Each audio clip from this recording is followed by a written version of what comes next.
Extreme Anime Radio.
Happy birthday to us.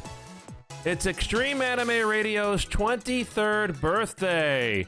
As you can see by the cakes flying on the screen, happy birthday to Extreme Anime Radio. It was this day in February 1st, 2001 that Keiichi-san created Keiichi Net Radio, later known as Extreme Anime Radio. And so it's not too often we get to do a live show on the station's birthday, but here we are. I'm JR, welcoming you to the Extreme Anime Radio podcast for February 1st, 2024.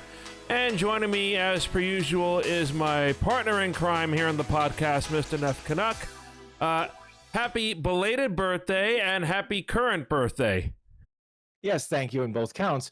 When you say partner in crime, that makes my, real life job, sort of twitch in the back of my skull. Well, and we are on Twitch, so that makes sense. Oh, you're in the mood tonight. I like it. So, thank you, Liz. Liz and Bree and Karam, I believe they're all in. They'll be joining us when we do our game stream later. And of course, they've been instrumental as well in Extreme Anime Radio. So thank you to all of you. And thanks to all of you listeners and you supporters for over the years, whether you've been a supporter for a few months or for 23 years of XAR's existence or anywhere in between. Certainly thank you. That's a nice spot to put the graphic. Oh my goodness. Graphics design is my passion. What the heck? You had to do that, Liz? Oh my goodness. All right, there you're back, Nef. You're back. Yes, I see. It's like, wait a minute. Oh dear. I've been JR bombed. JR bombed. And if you're listening to us right now and you're asking, what are we talking about here? You might want to go to Twitch or YouTube and watch the replay. Twitch.tv/Extreme Anime Radio, or you can look for the Extreme Anime Radio podcast on YouTube. If you are watching us and you want to take the podcast wherever you go on the road, go to anchor.fm/anime radio. You can also find us on Spotify or your favorite podcasting platform.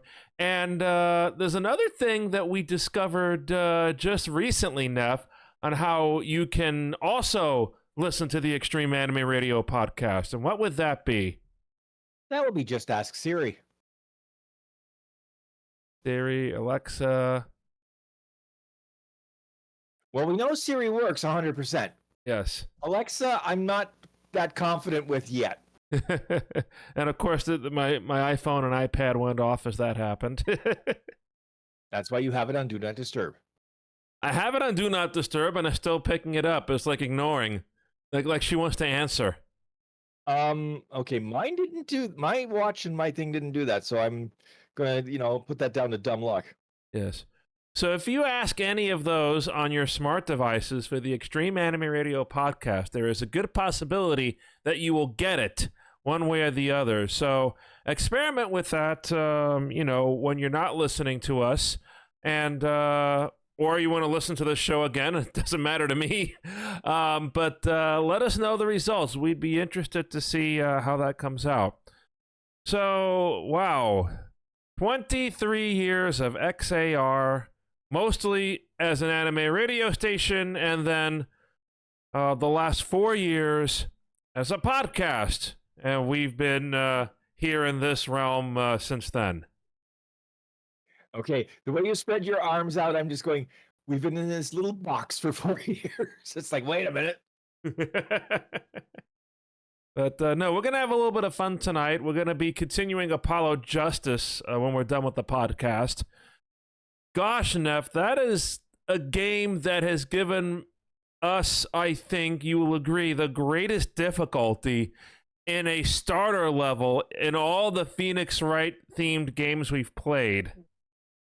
Well, they've definitely ramped up the difficulty with this one. I'm going to have to say it, but I think they realize that they're appealing this to the hardcore, and the hardcores are like, ramp it up, ramp up the difficulty here. Yeah. So, Apollo Justice Ace Attorney was released on Nef's birthday last week, and we were going to play it the day after his birthday, but lo and behold, we ran into the current chapter of the original Phoenix Wright Ace Attorney that we still haven't finished. Cliffhanger, wash, rinse, repeat. So that pushed the start of us playing Apollo Justice to this past Tuesday in the final 30 minutes of the Tuesday stream. So we started on the Tuesday stream, we played 2 hours on the Wednesday stream, and now tonight, when we're done, we're going to do an hour, however long we have. Yeah, it's a bit of a head scratcher, and it's... if you want to not be spoiled, you can mute us for 10 seconds here. Yes, Phoenix Wright returns in the Apollo Justice in a very peculiar situation. That's putting it mildly, not to mention what he's wearing. So, if you're watching us or listening to us, soon after this, our Twitch streams are on for 2 weeks on replay, so you can watch us begin playing Apollo Justice. It's a game that's, I think, a little bit younger than the station is, because I think, what was the copyright on that game, 2004? I believe so, yes. So, yeah, very interesting, and to see how that turned out. Indeed.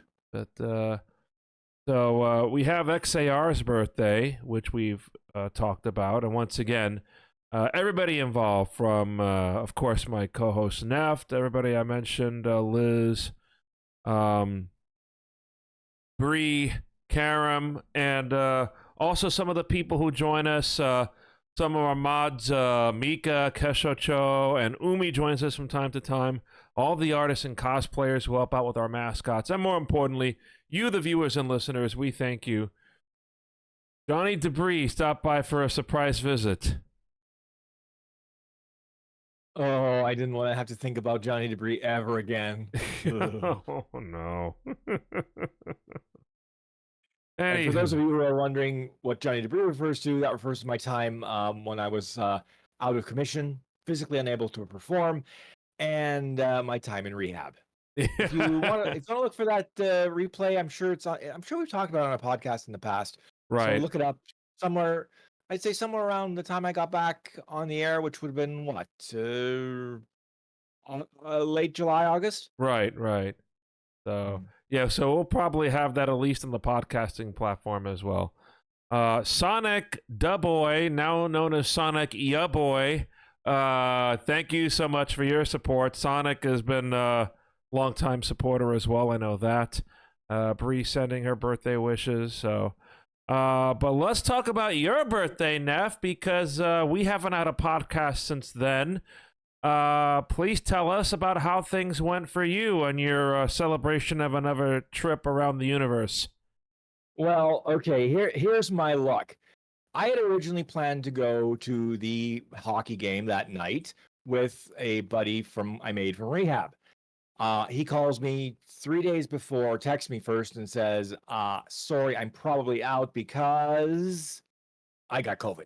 Yeah. And I'm like going, oh no, because he is a bit more medically fragile than most people. So for him to Right. get COVID means, he's not going to do so well and he's not going to bounce back so fast.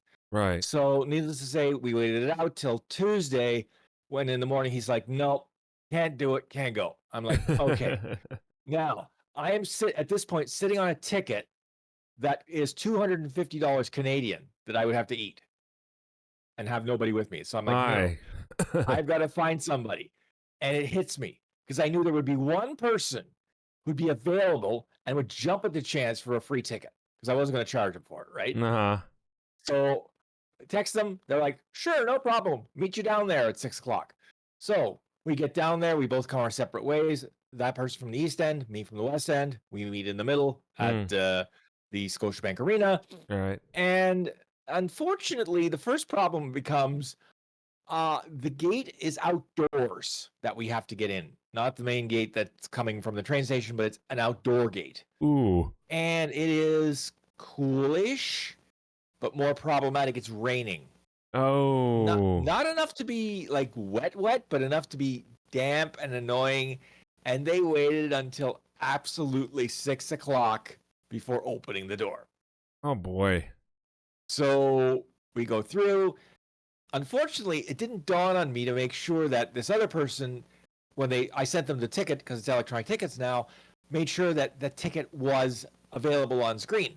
Mm-hmm. So cue us getting shoved off to the side. My ticket goes through, theirs doesn't, and I have to spend about 5 minutes, including hotspotting phones and all this other fun stuff. Yay, technology. And eventually they get through, and then the next problem comes: the metal detectors.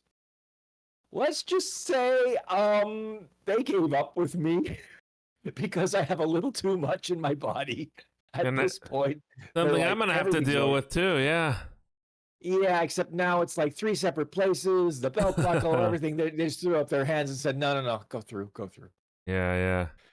Yeah, so, we head up to our perch, which was actually very nice. You've been there, the 300 level, the accessible seating. Right, the one that you walk in. Yeah. So basically, it was this great view of what turned out to be the opposition net for 2 periods, which is great because, of course, you want your team in the opposition's area, right? So it turns out to be a bit of a slog of a game because both teams basically are very cautious about things, except the hometown team happened to have what I like to call brain farts. One infamous brain fart leads to a 2-on-1 against our goaltender. That literally was, first guy shoots. It goes through the net, through the crease, but not into the net. Okay. Second guy shoots, and he stops that one too. And we're looking at each other going, this could be a long night. And it turned out to be. It ended up going to extra frames because it was still 0-0 at that point. Wow. Or 1-1 rather. And of course, it is our favorite, native son, jokingly said, Austin Matthews with the winner. And it's like, okay, there, I like that. Nice. And then the ride home. Now, the funny thing was, I get to the train station and I call an Uber. And I noticed there are a few other people standing there, and they're like, yeah, we've been calling Ubers and they've been ditching us. And I'm going, I hope mine doesn't ditch me because, I'd like to get home sometime before midnight. Luckily, they showed up and, smooth sailing as much as can be. And it's like, okay, that was great. And now I remember why I don't go to hockey games as much as I used to, because that was quite expensive. Yeah. Including a $20 can of beer. $20 Canadian. Wow. 20 Canadian for 710 milliliters, which is, I think, 26 ounces. Oh boy. And they poured in a cup for you. No. Now, here's the thing. They left it in the can. And I'm thinking, great. But they opened the can. Oh yeah, yeah. So here I'm trying to balance the can, trying to walk back to my seat. and not drop the can, the peanuts that I bought with the beer and my cane, and just okay. Do not fall down. It would really suck to fall down inside the arena because oh yeah. But the good news is in that level, the folding chairs they give you, they're nice and cushy. Oh yeah. As opposed to the cheaper seats, where I call those the WWE specials. Where there's basically no padding, and just if you got whacked with it, it would hurt. Yeah. And if you sit in it, it hurts worse. Mm-hmm. Oh, yeah. I'm go ahead. And I was gonna say, and there were a lot of birthday greetings, and thank you all very much those who did send greetings. And it's a reminder that it's a funny little world, but it's a world we all share together. Oh yeah, definitely. And many happy returns to you. I had a good time with my mom. We celebrated her birthday because her birthday is the same as Nef's birthday, the 24th of January. So we did the things that she loves to do, which is go to Denny's for breakfast and then go to Red Lobster for the lunch/dinner, which was very, very nice. I can remember going to Denny's and eating the breakfast there and going, I don't think I want food for a while. And then I don't think I mentioned this on the podcast before, but I got her one of her favorite dessert items, key lime pie shipped from Miami. And yeah, I think you mentioned it because you mentioned the dry ice, and again I'm just going, oh, I wouldn't want to touch anything that's been around dry ice because with my luck, burn. Yeah. Ouch. The best deal I could get, and the shipping isn't cheap. So I ordered the key lime pie, and it was shipped from a Miami chain of bakeries called Fireman Derek's in Miami. Very, very popular down in Miami. And so yes, they ship it in a box. Inside the box is a big metal wrapping material. Well, not metal, but metal colored. And then you open it up, and there's the pie sitting sandwiched in between the dry ice. So we take it and freeze it, and then we let it thaw before we serve. Okay, now, again, I'm just putting it through my head, and I'm going, okay, that much dry ice, that must have been a heck of a thing to ship. Oh, yeah, and it shipped overnight from Miami, so... Overnight? Was it FedEx? FedEx overnight. I was going to say, because it would only be one of the big ones. Or no, I'm sorry. UPS overnight. Because they flew it from the way they typically do it for in our case, they fly it from Miami to Philadelphia and then they truck it to New York City. Okay, that seems a little bizarre. Why wouldn't they just fly it straight to New York City? Because there are no direct flights on UPS from that location going to New York City. They go to one of the hubs, so like Philadelphia, Louisville, Chicago, that sort of thing. So going up the East Coast overnight, it's easier to go to, I guess, Philadelphia that way. So, okay. So I'm just trying to think, and I'm going, okay, okay, right. I mean, it just seems a long way to go for a pie, but if it's a good pie, it's right. But if it's FedEx, they'll fly it to usually to Tennessee and then over to JFK for in my case. Where my location is in New York City. But if it's a slower shipment from FedEx, they'll often fly it to Newark, which is on the other side of Manhattan, and then truck it over. So as long as they meet the arrival deadline, it's good. And now today we have another item, and that is the king cake from New Orleans. The king cake. Does that refer to its size? Or does that refer to its ingredients? I would say a little bit of both. It's supposed to last for a while if you freeze it. But yes, it's like a dough confection that is popular during Mardi Gras. So you have it after the Epiphany up until, when Mardi Gras ends, which is the day before Ash Wednesday. And this year, Ash Wednesday also happens to fall on Valentine's Day. So yes, when us Catholics start Lent is when we're also wishing our Valentines a happy Valentine's Day. Wait a minute. That's a bit of cross purposes right there. Which means on Valentine's Day, I have to fast and abstain from meat if I want to be a good religious person. Well, it could be worse. I'll be having a medical procedure in a couple of weeks where I have to do the same thing. Oh. And it's like they gave me the list of instructions and what I can and can't eat in the week before this procedure. Not even the day before, the week before. I have to be careful. Yeah. And it's like, okay. Oh, come on. You're kidding. So basically, by the time I hit day before the procedure, I'm on water and broth. Water and broth. It's that time again, folks, and that's all I'm going to say. All I'm going to say is, as soon as I finish the procedure, the first thing I'm probably going to do is order the biggest bowl of ramen I can find and just chow down because I'm not hungry. Go nearby to Red Lobster. You can have a seafood feast over there if you want. Yeah, but I will not be in any condition to get it, so it'll have to be delivered, and I'm not sure how they deliver Red Lobster. But no, that would be a good thing. When I went to Red Lobster with my mother, I tried the seafood special, any 3 types. So what did I have?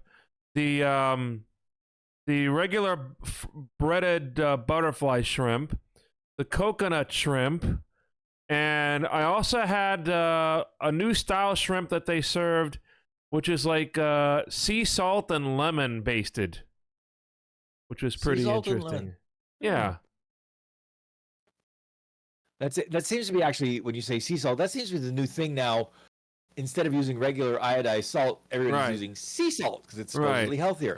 But no, it's they cook it with the sea salt and the lemon, and then they sort of bread it so that everything's contained within. That is pretty convenient. The fact that the lemon's already there, and gives it the little sourness it needs. So,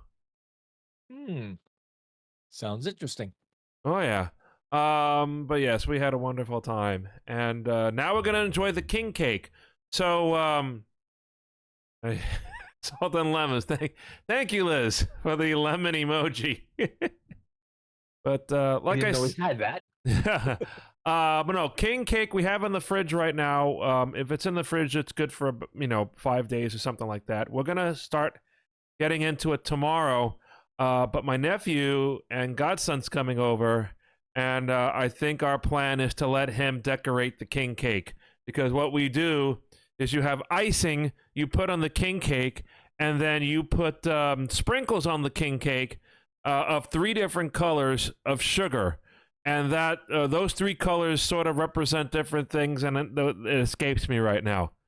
So, but I did speak to Umi, cosplayer and frequent guest here on the podcast and on our streams extraordinaire, who's also supported us for a long time. We love you, Umi. Thank you.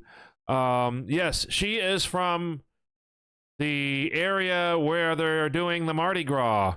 And yes, I asked her for a few suggestions. And, well, this happened to be a brand that is sold through PJ's, which is the provider that I go to sometimes for my coffee. So, of course, I think this was the perfect fit in that respect. You are truly a man of varied taste when it comes to food, I must say. Let's talk a little bit about what's happening in Japan. We have sumo, and a brand new promotion of Koto no Waka to the 2nd highest rank of Ozeki. It was a very thrilling tournament, despite the fact there were a lot of wrestlers in the top division who pulled out with various injuries, shoulder, ACL, meniscus, that sort of thing. Micropig cafes. Yeah, this is something that Liz showed me yesterday. The various animal cafes in Japan. So I'm going to get to that in a moment, Liz. But Yes, we have a brand new promotion. Kota Nowaka was in contention for the Emperor's Cup, and unfortunately, the tournament went to a playoff, and he lost to the top-ranked Yokozuna, the Mongolian Terunofuji. But as a consolation, Kota Nowaka won 33 matches in his last 3 tournaments. So each tournament's 15 days. You're in the top division. That means you're in 15 matches. So he was 33 out of 45. So if you hit that threshold in a high-ranked position in the sumo ladder, then you get promoted.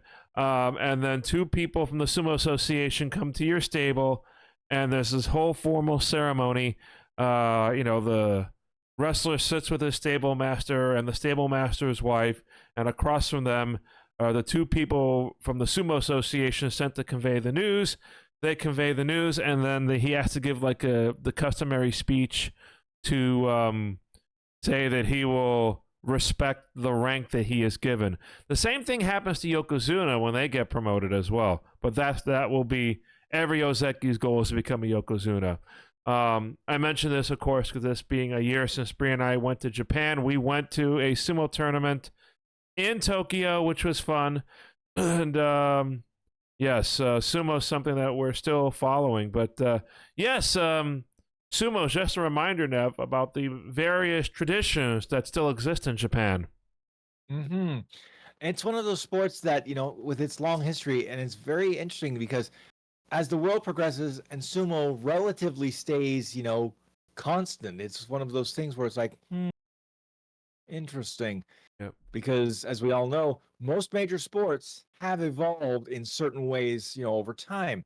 Right. But as far as I know, sumo has not evolved in any particularly big way, except maybe the use of video cameras, etc., to deal with situations of has someone gone out? Did they both go out at the same time? Right. Those sort of things. Oh, yes, but Liz wants me to talk about the Micropig Cafe. So you've heard the news in Japan over various years. Various animal and pet cafes pop up.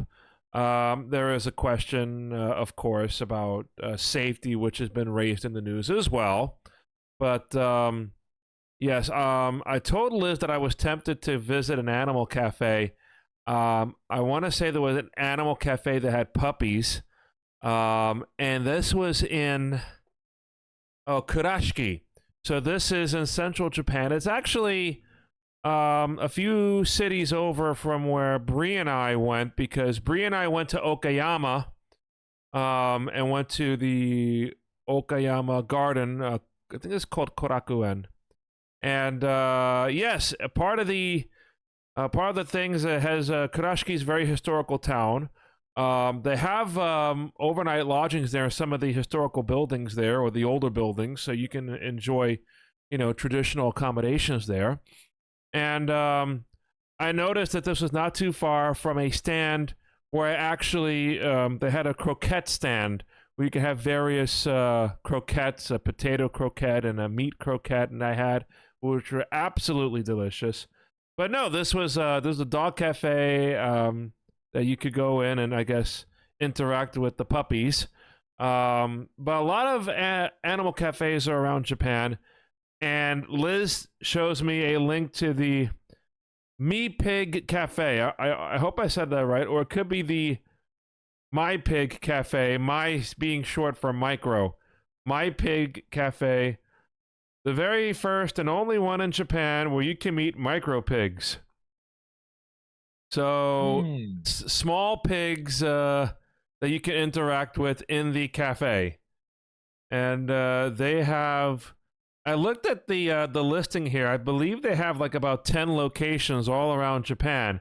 They have Harajuku, Meguro, and then you have Hiroshima, Sapporo, Kyoto, Nagoya, Fukuoka, Osaka.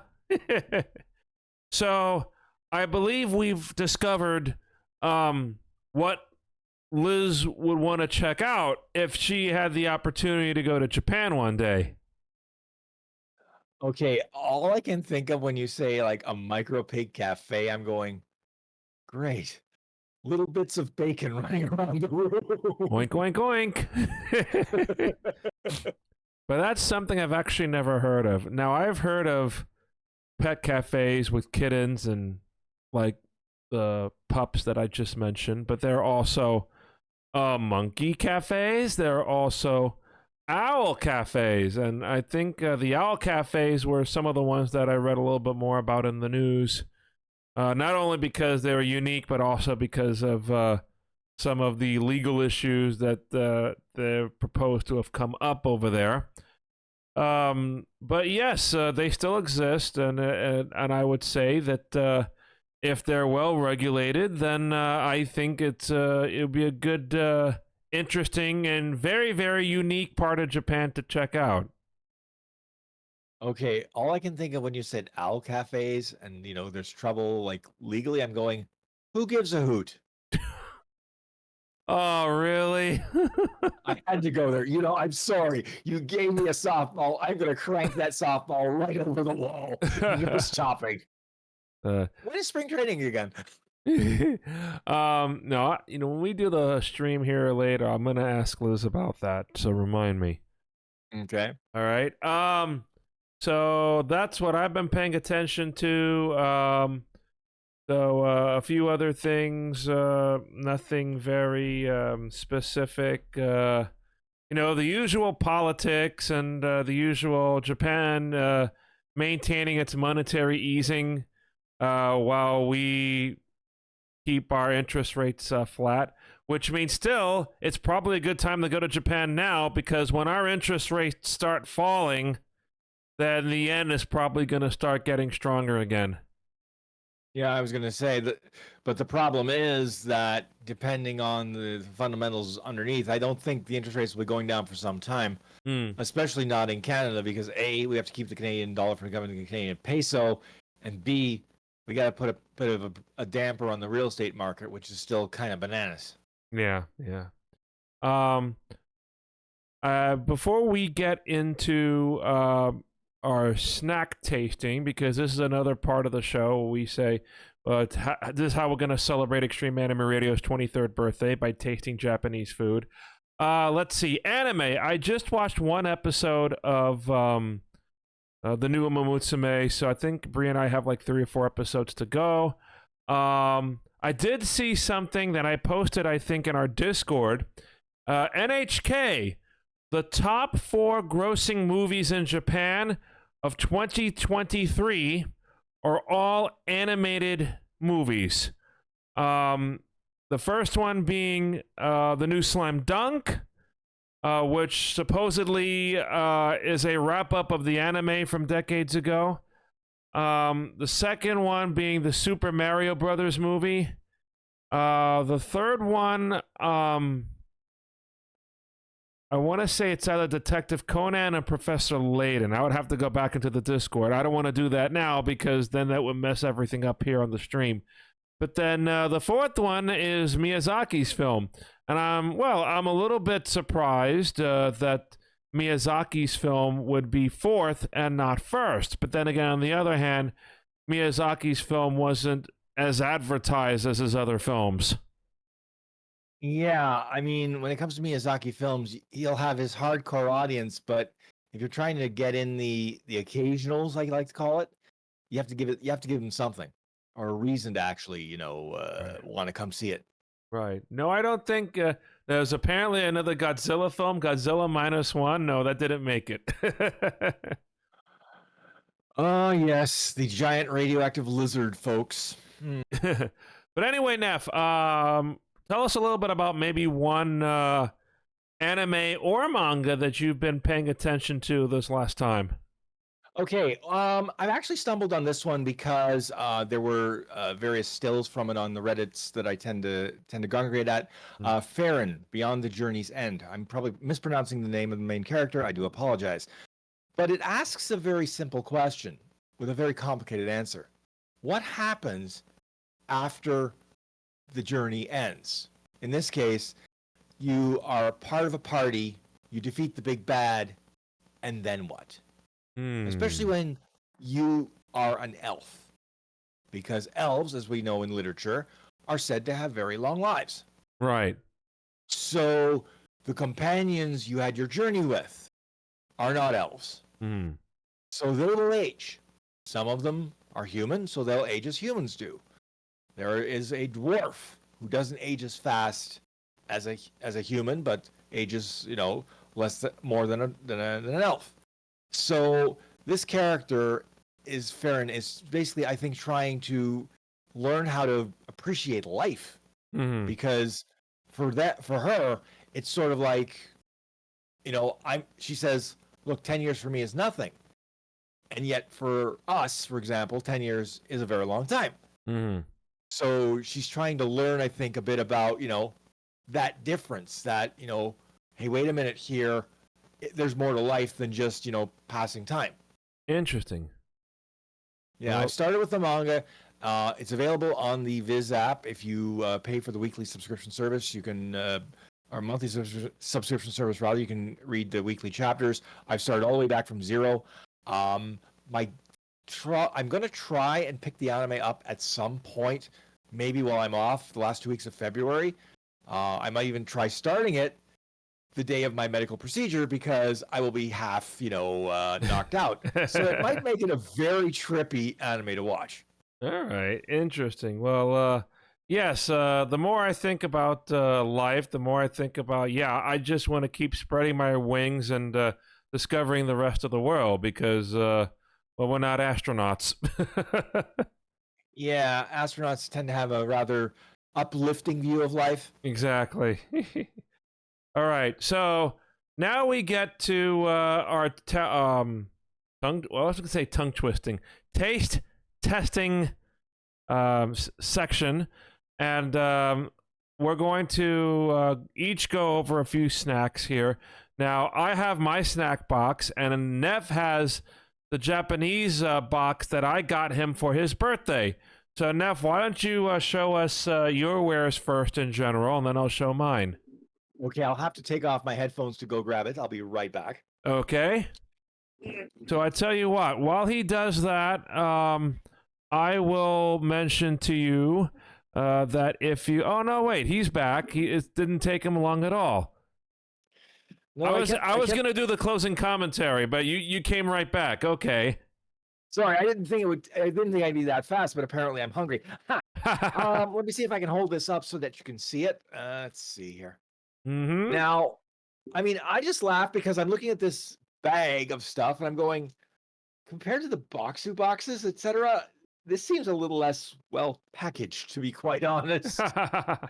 I'm looking at this going, oh dear. I mean, there's a best before date on this bag of stuff. And there is what I think is a card or two that explains, what's in here. Yes. Now, how you open this thing, I thought I saw a way to open it without, making a mess. I think there is a way. I just have to find it again. Find the notch. Find the notch, he says. No, I thought there was actually yes, there is. It's actually a sealed package. Okay. Where you can, in theory, reseal it. I say in theory because, unfortunately, with me, that's not going to happen. It's just going to be, torn open, and there you are. So hold on, I have to move this over a bit. No worries, no worries. So what Neff has is a bag of dagashi, and dagashi are basically small, what they call penny candy in Japan. And they're actually an important part of Japanese culture, the penny candies, because that's how, a lot of the candies were made back, growing up over the years, as the years went by, if you will. So, yes, penny candies. So, this is an assortment that you can get, and very, very unique. And the fact that they're small means that they'll be able to last for quite a while. All right. Okay, there's actually some interesting extras in this thing as well. Almost, Liz, yeah. And one of them is a trading card. Okay. The back says Shogun Candy. And the front looks like a Pokemon card, I think. Okay. But let's see if you can see this. I'm not sure if you can. Let's see. Almost, yeah. Who is that? I have no idea because the card itself. Let's see. Is it in Japanese or is it just okay? Let's see. Discard this. Hiroku. Okay. A 0-point card with 100%, 100 attack points and 1,500 defense points. Interesting. There's a character called it could be Heroku. Maybe that's what it is. Oh no. Hiruko. Hiruko. Okay. Yes, folks, my Japanese is yikes. Okay. Well, Hiruko's not see. a Pokemon. Oh yeah, Hiruko is a Pokemon character. Yeah, okay. And let's see the sticker from the company. All right. Shogun Candy, Japanese happy snacks. Nice. Well, if they were sad snacks, I'd be very depressed. Okay, and oh yes, they do have a sort of roadmap, if you will. All right. I'm not sure that it actually it doesn't tell me all of them. It tells me some of them, and it says, let's check other snacks from our website. Oh. And gives you a QR code. Okay. Okay, well. Let's see. Now I'm curious to see because it also tells you whether or not the card you got was rare or not. Let's see if this card. Oh, this card's a normal card. Okay. There are 2 rare cards. I mean, I'll try to hold this up and see if you can see it. Let's see here. Okay. Interesting. Yeah, it's like, okay, this is interesting. Dagashi candy, 30 pieces. All right. So as you choose, I'm going to hold up my box. And this is the Sakurako box for the, I believe it's for January. And it has a torii gate that looks pretty familiar if you know about Japanese landmarks. So this is a picture of Itsukushima Shrine in Miyajima. This is also known as the floating torii gate because this is off of Miyajima, which is near Hiroshima.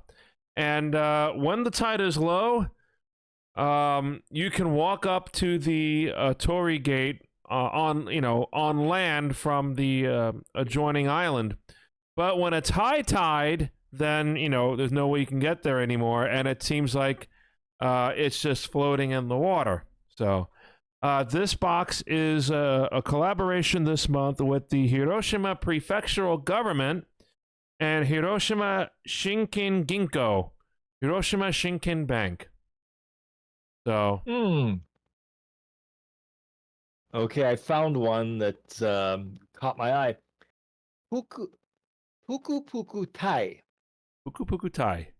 Yes. Cute takoyaki-shaped chocolate candy, the fluffy texture of the airy chocolate and the crispy texture of the monoka are a delightful lucky if you find a heart-shaped monokai. So we'll show you the actual packaging first. Ooh, a taiyaki, cool. Almost. Okay. Almost. Now let's see here. Now comes the fun part, trying to open this thing without actually, doing damage to it. I mean, they give you what looks like a method to open it, but yeah, no. Let's see, maybe if I hold it on this end. The other option, of course, is just do this. There we go. All right. Brute force. Brute force is my friend. There we go. Ooh, it comes in a protective container so that the takoyaki does not get smashed to smithereens. Oh, cool. Thin plastic, but it worked. All right. Let me just see now if I can open this package without having an accident. There we go. There we go. Oh, there we go. Come on. Here, fishy, fishy, fishy, fishy. What else do you expect me to say? Okay. Now, let's see. Here we are with a takoyaki fish. Nice. A rather large one, actually. Taiyaki. Taiyaki, thank you. Yep. Okay, now, if you don't mind, I'm going to dig in. Go ahead.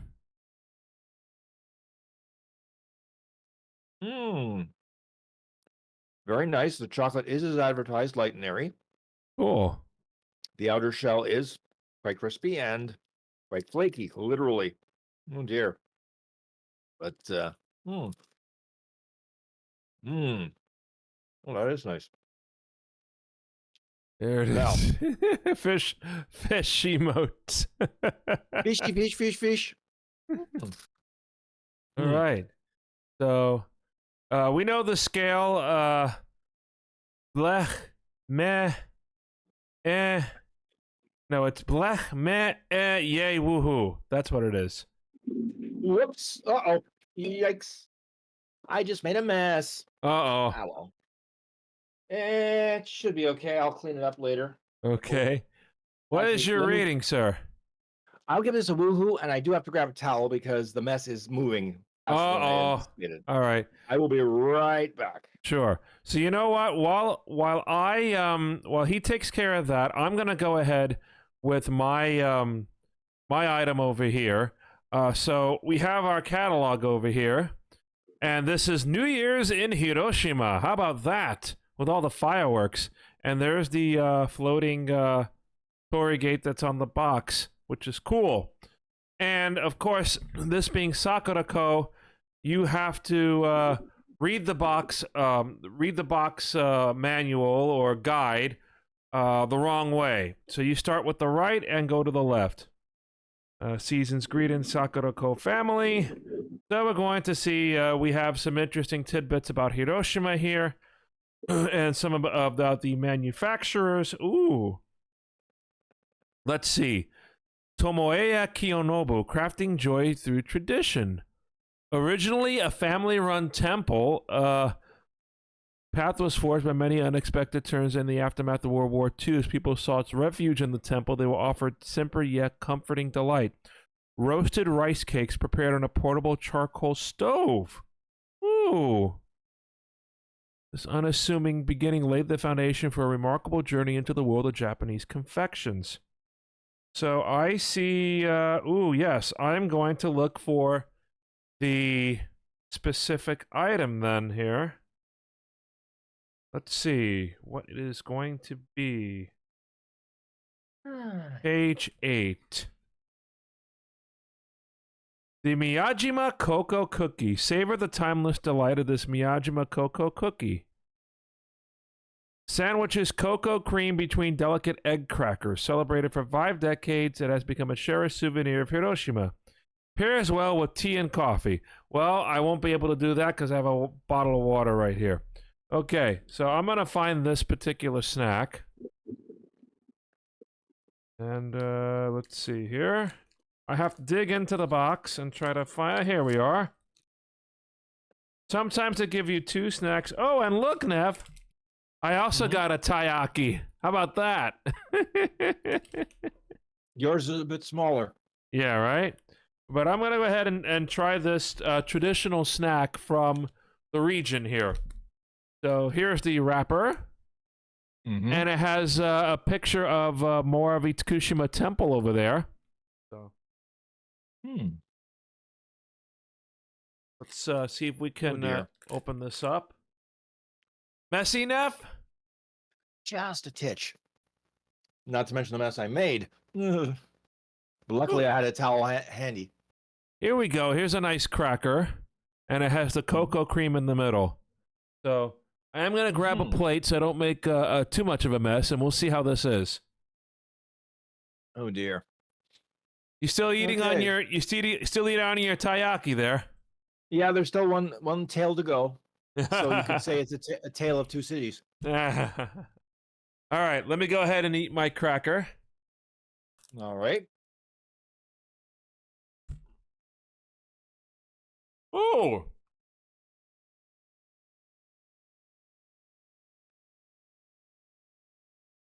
You know what this kind of reminds me of? What would that be? The Gaufre crackers. They sell them in Japan. They used to sell them. You might have seen him, Neff, when you visited Mitsuha, because they had the stand there when you were there. Yeah, that actually sounds familiar. Right. So it's these crackers with a pattern on it and a sandwich with a filling in between. Almost the same. Ooh, nice. I'm gonna give this a yay. I think it's a reminisce back to the wonderful times when I had the Galfrey cookies. All right. So unfortunately, Nev, because of the time, I'm just gonna ask you to choose one more item. Okay. Okay, now I don't think I can actually look at the map because the map is now soaked in my beverage of choice. So I'm literally going to go in blind. Let's see what we got here. Okay, this one appeals to me just because A, it sounds weird, and B, what the heck? Cheese-zack. Cheese-zack? Yes. I'm going to guess it is cheese related. There is what looks like a ripoff of a very famous cheese snack mascot in the North American sphere. Mm-hmm. Looks younger and more like a cat as opposed to a cheetah. So let's see here. Oh, I can definitely smell cheese. Now, if this doesn't say cheese to you, oh my! indeed. And so let us see how cheesy it is.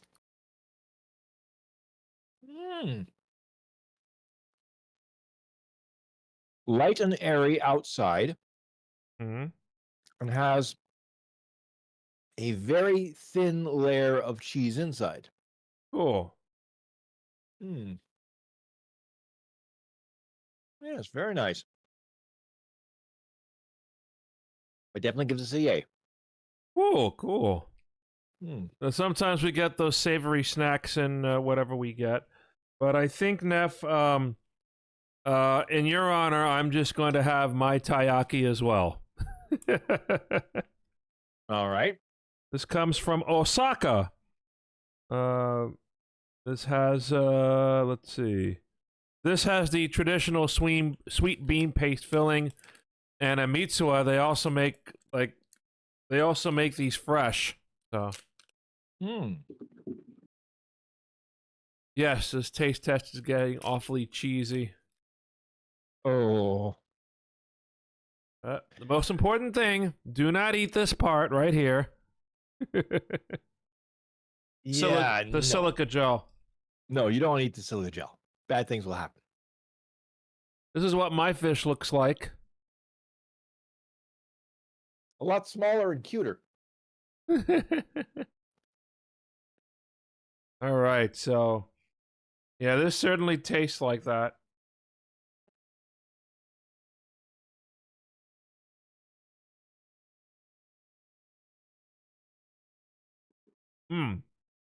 This is also a yay. Oh, and look how thick the filling is in there too. The bean paste. Oh my god, that is filling. Let me show you again here. Yeah. In every sense of the word. Ooh. Bree mentions umaibo. So the umaibo are the crunch sticks, the big crunchy sticks.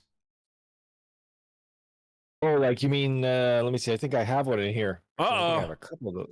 Well, no, I'm not gonna eat anymore. I'm gonna be good because no, I can't eat that much anymore. It's like, oh dear.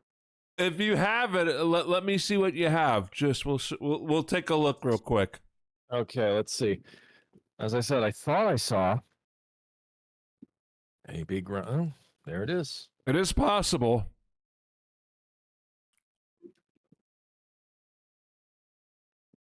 That's it. This? Yep. Yeah. What? Wonder what flavor that is. Is it all? It's all in Japanese, right? Yeah. Yeah. Of course. Huh. I don't know. Although it does show an explosion. Oh, then it might be spicy. You know what? In for a penny, in for a pound. Let's try it out. So, folks, this man with a bang, literally, of me fainting after I eat this. Okay, let's see. So, Bree, check real quick. I don't know if you can or anybody else. Umaibo, and it looks like it's a purple wrapper, right? Yep. It is a big cheese stick.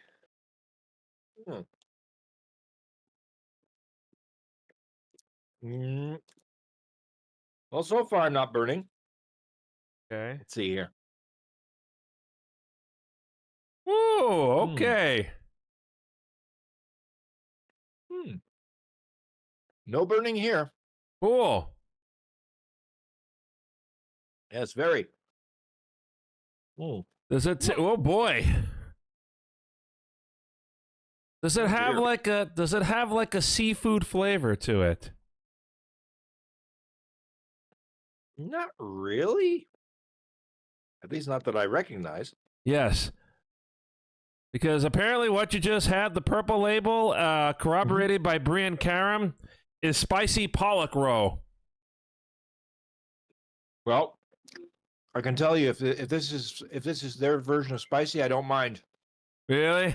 Because no, I've had some Japanese candy where it says spicy, and I'm dying as soon as I put the first bit down my throat. No, this is nice. Oh, cool. I'm glad you enjoyed that. And yes, a brief taste test to celebrate Extreme Anime Radio's 23rd birthday. It being the top of the hour now, we're going to wrap up the show, move on to Apollo Justice, and quite possibly on our future podcast, we can go over anything else you've tried from your snack collection. Hope you enjoy the rest, Nef. And again, season's greetings and happy birthday to you. Well, thank you very much, and thank you for the present. It was very tasty. Yep. So let's go to the closing commentary, as long as I click the correct link here. Here's the closing commentary for the Extreme Anime Radio podcast. If you have any questions, concerns, compliments, or complaints about this podcast, or anything you hear on Extreme Anime Radio, drop us a line at extremeanimeradio@gmail.com. Hit us up on social media. To do that, you can go to linktree.com/anime radio, and you'll find links to our Facebook account, our X account, our Instagram account, our Twitch server, our Discord server, rather, our Twitch streams, and our YouTube channel. And don't forget, archive versions of this podcast are available at anchor.fm/anime radio or your favorite podcasting platform. Now, on the occasion of Extreme Anime Radio's birthday, I once again want to say thank you to everybody who's given their support through thick and thin, whoever you are. I mentioned at the beginning of the show. Thank you again. Yeah, Umaibo, our kid snacks shouldn't be too spicy. I think Brie has a point there. That's perfect for me. Yeah. No, I've tried a few of those along with her. Those are nice go-to snacks there. Don Quixote has a lot of them for cheap. So go back to Don Quixote, you're all set. That's all we have to do. We gotta spend our money, fly to Japan for 3 days, raid Don Quixote, and then come back to the United States. Oh, that works. That's a plan. No, I did want to say something here before we go off the air here. Our supporter role on our Discord, we're going to be loosening the qualifications for supporter. It used to be you had to spend a certain threshold. At a certain threshold to get access to the supporter role. But now we're going to expand that, so now anybody who contributes in some sort of way through financial, burping with the food. Anybody who contributes financially, whatever it is, through a Discord boost or a subscription to our podcast or to a subscription on I should say it's not a follow, it is a subscription on Twitch. So any of those, no matter how much you pay, you're going to be a supporter in the Discord. So I'm going to implement that probably this weekend. Hopefully around the time maybe that we put the podcast up. And then we'll just reevaluate the supporter roles on a monthly basis. There are probably automated ways to do that, but you know, I'm cheap, so I'll just do it manually at the beginning of every month. And yes, any contribution, whatever it is, low or high, any contribution via our podcasting platform or Discord or on Twitch will get you the boost to the supporter role in our Discord. So we'll try to keep you involved up there with more dedicated content. Probably maybe we'll release some art to you before we publish it to everybody else. So hopefully we'll bring you some more perks as a supporter. We'll be updating the information on our Discord in the days to come. So Nef, any final thoughts from you? I mean, we'll hear from you again when we do the stream of Apollo Justice, but for this podcast, any remarks you'd like to share for XAR's birthday? Well, it's been an incredible journey. I've been a part of it for quite a long time now, but I'm always amazed at the support and love we get through thick and thin, from the earliest days of Live 365 and before that to where we are now. Wow. Once and again, I have to say thank you, one and all. You've supported us, you've loved us, and we love you back. And I share Nef's sentiments. We can't do what we do without you guys, so thank you all so much for what you do to keep us running. A lot of you support what we do. We certainly appreciate it. So until the next time we meet on the podcast, for Nef, I'm JR. Thank you for watching and listening, and remember, keep on looking out for the Extreme Radio Twitch streams, and don't forget, archived versions of this podcast are available at anchor.fm/anime radio or your favorite podcasting platform. Good night, everybody. Good night. See you next time.